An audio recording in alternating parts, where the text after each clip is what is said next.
Friends and welcome to my channel. तो आज हम लोग एंटरप्रेन्योरियल डेवलपमेंट का जो क्वेश्चन है वो डिस्कस करूंगी और उसका आंसर मैंने कैसे लिखा है वो मैं आपके साथ शेयर करूंगी। तो पहला क्वेश्चन पूछा गया था कि बताइए कि क्या स्किल्स रिक्वायर्ड होनी चाहिए एक एंटरप्रेन्योर में। So what are the skills which are required in an entrepreneur, ये पूछा गया था।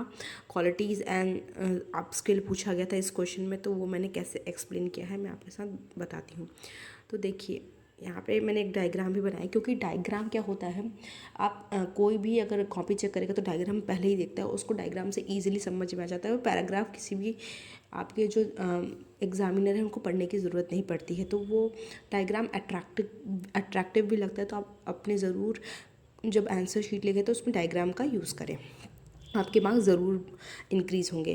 तो फिर मैंने लिखा था, इसके आंसर में मैंने लिखा था कि कोई भी पर्सन अगर उसके पास रिक्वेस्टिव स्किल है, उसके पास कहीं ना कहीं इनोवेशन का स्पिरिट है, नॉलेज है, और उसके पास फैक्टर ऑफ प्रोडक्शन FOP है, लैंड है, लेबर है, कैपिटल है और एंटरप्रेन्योर की क्वालिटी है, और उसके अंदर कहीं ना कहीं चाह है कुछ नया करने की, कुछ मान लीजिए कुछ मार्केटिंग का नया मेथड हो गया, क्या मेथड हो गया आपको प्रोडक्शन का नया, और या नए मार्केट को खोजना, ये सब एंटरप्रेन्योर की स्किल्स होती है। तो क्वेश्चन में ये पूछा गया तो what are the requisite skill in an entrepreneur, तो ये मैंने लिखा था।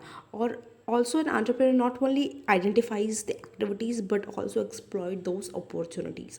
तो entrepreneur सिर्फ अपॉर्चुनिटी को फाइंड भी नहीं करता है, उनको और आगे ले जाता है और अपने बिजनेस में ऐड ऑन करता है। मान लीजिए जैसे कि कोविड का सिचुएशन आया, तो कैसे फूड जो भी फूड वगैरह अपना सेल आउट करते थे रेस्टोरेंट में, वो नहीं कर पाए, तो वो ऑनलाइन चले गए। तो ये कहीं ना कहीं एक तरह का उन्होंने अपॉर्चुनिटी का फ़ायदा उठाया। तो एंटरप्रेन्योर सिर्फ अपॉर्चुनिटी को देखता नहीं है, उसका कहीं ना कहीं फ़ायदा भी उठाता है।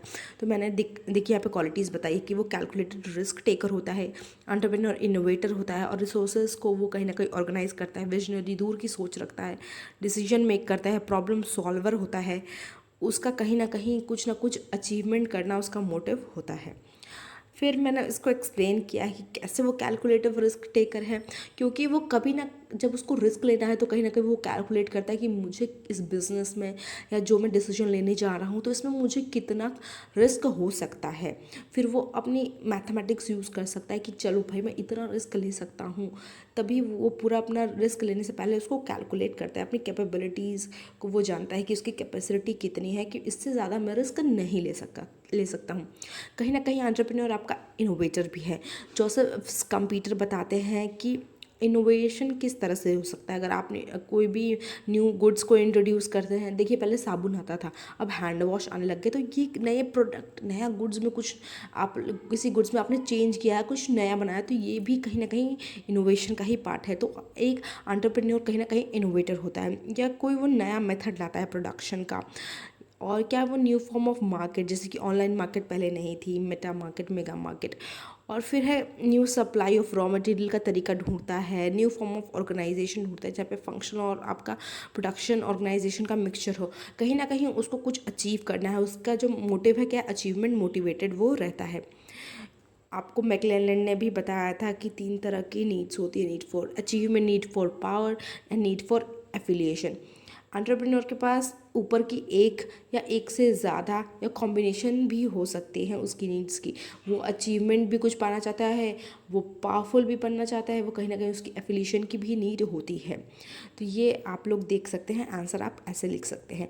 वो कहीं ना कहीं ऑर्गेनाइजर है रिसोर्सेज का, वो लैंड को एक साथ लाता है, लेबर, कैपिटल और अपनी स्किल्स को एक साथ ले आकर कुछ ना कुछ वो इनोवेटिव नया करना चाहता है, प्रॉफिट अर्न करना चाहता है। क्रिएटिविटी एंटरप्रेन्योर में रहती है, और वो कहीं ना कहीं रिस्क टेकर भी होता है। तो ये मैंने ऐसे एक्सप्लेन किया है।